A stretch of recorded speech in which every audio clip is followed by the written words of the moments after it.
আরেকটা মিথ্যে কথা আছে, সব জায়গায় এরকম নয়, কিছু কিছু জায়গা, আমি হাত জোর করে বলছি আমি একজন কমেডিয়ান, সেটাকে কি মিথ্যে কথা বলে? বলে রাজনৈতিক মিথ্যে কথা। যে মিথ্যে কথা লোকে ভোটের আগে বলে জল দেবো, কল দেবো, ছোট রাস্তা বড় করে দেবো, বড় রাস্তার উপর ভুল করে দেবো, যেই ভোট মিটে যাবে কোথায় চলে যাবে। এখন মিথ্যে কথার আরো দুটো ভাগ আছে, একটা হচ্ছে পুংলিঙ্গ মিথ্যে কথা, আর একটা হচ্ছে স্ত্রীলিঙ্গ মিথ্যে কথা। ছেলেরা বিয়ের পর দুটো মিথ্যে কথা বলে, কি বলে? মেয়েরাও বিয়ের পর দুটো মিথ্যে কথা বলে। যে ছেলে বিয়ের মানে 1.5-2 বছর বাদে বলে আমি আমার বউকে ভয় পাই না, ওর মতো মিথ্যেবাদী পৃথিবীতে নেই। বউরে সবাই ভয় পায়, বউকে ভয় পেতে যাবো কেন? বউকে আমার থেকে ক্ষমতায় বেশি, কিন্তু আমি বউয়ের গলাকে খুব ভয় পাই।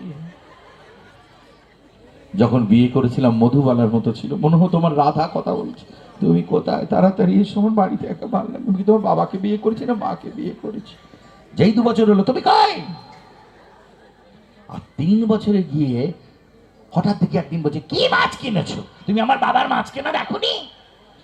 মেয়েদের কাছে ওর বাবার দাদা ছাড়া কেউ মানুষ না, কিচ্ছু বরটা পারে না। পৃথিবীতে সব থেকে ফেলিওর হচ্ছে ওর বর, আর সব থেকে সুখী হচ্ছে ওর বোনের বর, ওটা হচ্ছে সব থেকে ভালো ছেলে। এইবার 4 বছরের মাথায় মেয়েরা কি বলে? মেয়েরা বলে কোথায় ছুলে গেলাম, কোথায় বিয়ে হওয়ার কথা ছিল আর কোথায় পড়ে আছি আমি। আমার জীবনে আমার মাসি বলেছিল এখানে যাস না, তোর বড় জায়গায় বিয়ে হবে, আজ আমি এখানে কোথায়। ও আমাকে আমার বউ বলছে, আপনিও বলছেন, আবার আম্বানির বউ আম্বানিকে বলছে, ওর যে কোথায় বিয়ে হতো তার কে জানে। হ্যাঁ, মশা এসো ঢুকে পড়ো যেখানে সেখানে। এই এক যন্ত্রণা, পোকা, এই মশা পোকা দেখবেন এই ফাংশন করতে গেলে টুকটাক ঢুকে পড়ে, আর কিন্তু অসুবিধা হয়, আর এমন এমন জায়গায় ঢুকে পড়ে তখন সেখানে হাত ধোয়া যায় না সবার সামনে। আমি নাচছি, কিন্তু তা নয়, পকেটে হয়ে গেছে। তো যাই হোক, এবার আসি ছেলেদের সেকেন্ড মিথ্যে কথায়। যে ছেলে বিয়ের 2 বছর 3 বছর হয়ে গেছে, তাই সে যদি বলে এটা মিথ্যে কথা না, কিন্তু 4-5 বছর হয়ে গেছে সেই ছেলে যদি বউয়ের গায়ে হাত দিয়ে বলে বিশ্বাস করো আমি তোমায় ছাড়া অন্য মেয়ের দিকে তাকাই না, তার মতো মিথ্যাবাদী পৃথিবীতে নেই। একটা ছেলে যে 3-4 বছর বিয়ে হয়ে যাবে না, আবার বাজার করা শুরু। এই তো সেই দিনকে গিয়েছিলাম সাউথ সিটি মলে, বুঝতে পেরেছেন, বাথরুম থেকে বেরিয়ে দেখি একটা পোস্টার, একটা অ্যাড রয়েছে, একটা বিদেশি মহিলা, তো কি জিনিসের পোস্টার মেয়েটার আমি বলবো না সবার সামনে, এত সুন্দর দেখতে মেয়েটাকে, ফিগার আমি খুব মন দিয়ে দেখছি, এটা ভালো লেগে গেছে তো, আর বুঝতে পারিনি। বউ এসে বলছে কি হলো, এদিকে কি দেখছো? আমি ছোটবেলার দিদির মতো দেখছে, মারা গেছে তো তার মতো বুকের ঘুরিয়ে দিয়েছি খেলা। এবার আসি মেয়েদের মিথ্যে কথায়। একটা মেয়ে অষ্টমঙ্গলায় যখন বাপের বাড়ি যায়, তার কাছে প্রথমে কে আসে? তার বান্ধবী আসে না, এই চম্পা এসছে, চম্পা এসছে, চম্পা এসছে, এসে কি বলে, হ্যাঁ হ্যাঁ এই মেরেছে তো, বাচ্চারাও হাসছে। ওই জন্য বলি লাইট দিলে দেখে নেবেন ঘুমিয়েছে কিনা, সময়ের আগে বড় হয়ে যাচ্ছে। এবার ওই মেয়েটার মা রাত্রে জিজ্ঞেস করে তো শ্বশুর বাড়ি কিরাম বুঝছিস? মেয়েটা বলে জানো তো মা, তুমি যেরকম বলেছিলিস সেরকম না, আমার শাশুড়ি আমার ননদ আমার বন্ধুর মতো, কোনোদিন হয় না। যে বাড়িতে শাশুড়ি বৌমার ননদ থাকে ওই বাড়িতে কাকও বসে না, চিল ওড়ে না, বাড়ির মধ্যে সারা তুমি চুপ কর, তোর কথা তুই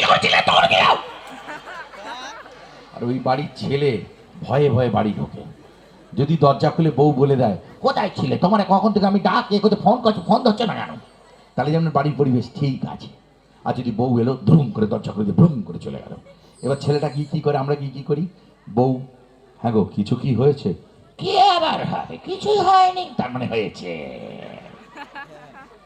হ্যাঁ, অমিতাভ বচ্চন পর্যন্ত বলেছে যে মেয়েরা যখন বলছে একদম তোমার মুখ দেখতে ইচ্ছা করছে না, তখন জানবেন দেখতে ইচ্ছা করেছে। তো এইবার ও ছেলেটা বুদ্ধিমান, দুটো রুটি খেয়ে নেয়, তারপর মায়ের কাছে যায়, মা, আওয়াজ নেই, ও মা কি, বলছি সব ঠিক আছে, তুই এক কাজ কর, আমার নবদ্বীপের রাস্তায় বসে দিয়ে তো এখানে আমি তো আঁকবো না, জীবন শেষ এই ছেলের। এবার মেয়েদের সেকেন্ড মিথ্যে কথায় আসি। যে মেয়ে বলে আমি পরচর্চা পরনিন্দা পছন্দ করি না, ওর মতো পৃথিবীতে মিথ্যেবাদী আর নেই। 3টে মেয়ে এক জায়গায় বসে গল্প করবে, তো একজন ওদের জন্য জল আনতে যাবে, দুজনের পিন্ডি দিয়ে দেবে এই জায়গায়, বেশি বেশি আবার শাড়ি কিনে দেখাচ্ছে, শাড়ি কোনো বড় বড় কথা, যেই ফিরে আসবে পার্টি করে দেবে, এই তোমার কথা হচ্ছিল। যারা এখানে বসে ফাংশন দেখছে কালকে বলতেই পারে বাবা চাটুর্যে বাড়ির বউটা করে বিশ্বনাথকে থেকে হেলে পড়ছিল গায়ের ওপর। আমি আর একটা জিনিস আবিষ্কার করেছি, যার বর যাতে কাজ করে তার বউ তাই বলে তার বরকে শাসন করে। কিরকম? যার বর ধরুন কৃষক, চাষি, পৃথিবীর শ্রেষ্ঠ জীবিকা, তার বউ বলে তুই বাড়ি আয়, তোর বুকে নাঙল দেবো এখানে আয়। যার বর ধরুন জেলে মাছ ধরে, তার বউ কি বলে? তোরে জালে করে ধরবো, জলে ছড়িয়ে দেবো, এক্ষুনি ছড়িয়ে দেবো। যার বর স্কুল টিচার, তার বউ বলে কাকে জ্ঞান দিচ্ছ, ক্লাস 7-এর ছাত্রী হবে, যাও ওখানে গিয়ে জ্ঞান দাও। তাহলে যার বর সিনেমা করে তার বউ কি বলবে? বাড়ি এসো, তুমি ভিলেন আমি হিরো, ক্লাইম্যাক্সের শুটিং হবে আজকে এইখানে দাঁড়িয়ে। এই যে আমার পেছনে যারা বাজাচ্ছে ওদের বউ বলে তো বিয়ে হয়ে গেছে, তো হয়ে গেছে, দেখেই মুখ ধুতে। ওই যে গিটার বাজাচ্ছে ওর বউ বলে তুই বাড়ি আয়, তোর তার টেনে আজকে ছেড়ছি আয়। আচ্ছা এই যে দুকাঠি দিয়ে বাজাচ্ছে ওর বউ ওরকম দুকাঠি দিয়ে বাজায়। আচ্ছা রিদিম ওইরকম কোলে পড়ে থাকে ওর বউ ডিক ডিক ডিক ডিক ডিক। তোমার বিয়ে হয়নি? তাই এখানে মেয়ে আছে ভালো ভালো দেখে দিচ্ছে। আরে মাকে এখনো শেষ হয়নি, তোর ছেড়ে দেবো, কাকি অজ্ঞান মাসে ছেড়ে দেবো। আরে নবদ্বীপে বিয়ে করবি, লাল দই খেয়ে বেঁচে যাবি রে। ওর বউ বিয়ে করলে ওকে বলবে তুই বাড়ি আয়, তোর বুকের রিডে বাজাবো আজকে আয়। তুই যেন এখন বিয়ে করিস না। তোর বিয়ে হয়ে গেছে, তুই বিয়ে করতে যাস না কিন্তু, তোর বাবার কি হাল হয়েছে দেখেছিস তো।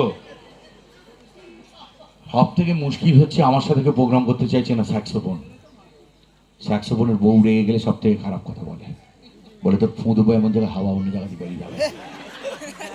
সাউন্ড তুমি হেসো না, তোমার বউ কম কথা বলে না। ওর বউ রেগে গেলে কি বলে বলতো, দেখবি তোর ফেটা তুলে দেবো। আর লাইটের বউ কি বলে, যে লাইট ওগর করছে, লাইটের বউ বলে তো সুইচ ঘুরিয়ে দেবো। So thank you very much, খুব ভালো লাগলো আপনাদের এখানে এসে। আর এরা একবার চেষ্টা করছি, এখানে তো আমি এসেছি, যদি অন্য আর্টিস্টরা আসতো কি বলতো একবার চেষ্টা করছি বলে। যেমন ধরুন চিরঞ্জিত চক্রবর্তী যদি এই অনুষ্ঠানে আসতো কি বলতো, আমার এখানে ভালো লেগেছে, এখানে যারা আছে আমার ভাই। যদি এখানে মিঠুন দা আসতো কি বলতো, তোমাদের এখানে তো ভালো লেগেছে, এখানে যারা আছে আমার বাড়ির লোক আছে, আর না হলে এখানে বাউল করলে মরবো, এখানে লাশ পড়বে শ্মশানে, যেন মাথায় থাকে। যদি এখানে সঞ্জীব কুমার আসতো কি বলতো, ऐसा लग रहा है हम लोगों ने देखा है, मुझे फिलहाल याद नहीं, मैंने आदि की शूटिंग में देखा था क्या। যদি এখানে গুলশান গ্লোবার আসতো কি বলতো, ওরে মুझे सपना का संग गाना गाना है, मैं सपना के लिए मर जावा मैं बैठ गया। যদি এখানে গোবিন্দা আসতো কি বলতো, अरे मैंने इतना सुंदर दर्शक कभी देखा ही नहीं, देखा तो बहुत बड़ी नहीं, बहुत बड़ी तो आगे गए नहीं। আর যদি এখানে পরেশ রাওয়াল আসতো কি বলতো, अरे नहीं रे बाबा ऐसा लग रहा बाबूराव को ये लोग ने पैसा तो थैंक यू वेरी মাচ। দুটো কথা বলবো, আমার এক বন্ধু আছেন বিখ্যাত লেখক বিনোদ ঘোষাল, যে বই মেলাতে, সত্যি কথা আমরা গান বাজনা করতে এসেছি, মজা দিয়ে গেলাম, ভুল করছো, একটু বই পড়ে নাও। যদি বিয়ে বাড়িতে 200 টাকা চাঁদা দিয়ে আমরা মনে করি পুরো খাবারটা দিয়ে তুলে দেবো, তাহলে বইয়ের পাতাগুলো বাদ কেন যাবে? আমি যেদিন সারাদিন সকাল থেকে রাত অবধি একটা পাতাও পড়ি না, সেদিনটা ভাবি আমার নষ্ট হয়ে গেল, না হলে এগুলো যোগান দেবে না কেউ। মোবাইলটা এমনভাবে সেট করো যে সারাক্ষণ রিলসগুলো নয়, 2-4টে জিনিস যেন তার মধ্যে ভালো থাকে। জ্ঞান দিচ্ছি না, নিজে যেটা করি তাই ছেলেগুলোকেও বলি, ভাঙচুর কর খেয়াল, মোবাইল কিন্তু কিছুদিনের মধ্যে তোমাদের সব সরিয়ে দেবে। আর ওই ছেলেটা এগিয়ে যাবে, ওই মেয়েটা এগিয়ে যাবে যে ওটাকে সরিয়ে নিয়ে বইয়ের পাতায় আছে। পয়েন্ট টু বি নোটেড, মাথায় রেখো বন্ধু, পয়েন্ট টু বি নোটেড। তুমি 3 দিন ফুচকা তৈরি করা দেখাবে, চতুর্থ দিন কি করাবে, কনসেপ্ট আলাদা জিনিস, বলে কন্টেন্ট বানাচ্ছি, কন্টেন্ট ইন সামথিং এলস। তারা সব বসে আছে 5 লাখ টাকা করে মাইনে পায়, কন্টেন্ট বানায় তারা। সুতরাং এটা একটু মাথায় রেখো। আর হাত জোর করে সবাইকে বলছি, জ্ঞানদাতা নই, কখনো একটা কথা বলবেন না আমার কপাল খারাপ, শরীরে লেগে যাবে। যেখানে আছেন যেভাবে পেয়েছেন, এই পৃথিবীতে যে বেঁচে আছেন এটাই সব থেকে বড় কথা। আমি খুব ভাগ্যবান একজন মানুষ, কখনো বলবেন না আমার কপাল খারাপ, সব সময় বলবেন আমি গুড, দুনিয়া মে কিতনা গম হ্যায়, মেরা গম কিতনা কম হ্যায়। কারণ আমিও বিশ্বাস রাখি বলে কোনোদিন ভাবতে পারিনি আমাকে দিয়ে কেউ গান গাওয়াবে। আমি গান গাইতাম, আমার মা বলেছিল, আমার বাবাকেও দারুণ গান গাইছে, আমার বাবা বলেছিল লোকে শোনে বসে, তো সেই আমাকে দিয়ে এবার নৈহাটির বড় মাকে নিয়ে একটা গান লিখেছেন শৈলেন্দ্রনাথ হালদার, এবং সেটা সুর দিয়েছে স্বাক্ষর বসু। সেই গানটা আমি গেয়েছি, ওটা আমার গান। কালী পুজোর পরে 4 দিন থাকে, আপনাদের তো কালীর জায়গা পাশেই, আমার মামার বাড়ি শান্তিপুর, এখানে আর আপনাদের পোড়ামাতলা সব আমি জানি, এখানে সব সব দেখে গেছি। তো তবুও যদি পারেন বড় মাকে দেখে আসবেন, গগনচুম্বী আমার বড় মা। তো সেই তাকে নিয়ে একটি গান গাইছে, সেই গান দিয়ে আজকে অনুষ্ঠান শেষ করব। তবে যারা আজকে আমাকে আনলেন নবদ্বীপ শ্রী চৈতন্য বইমেলা 2025, এরা একটা একটা টাকা চাঁদা তুলে তবে এই অনুষ্ঠানটা করেছেন। আমি সিরিয়াল করি, সিনেমা করি, 1000 লোক পিছনে থাকে, তাদেরকে কেউ চেনে না।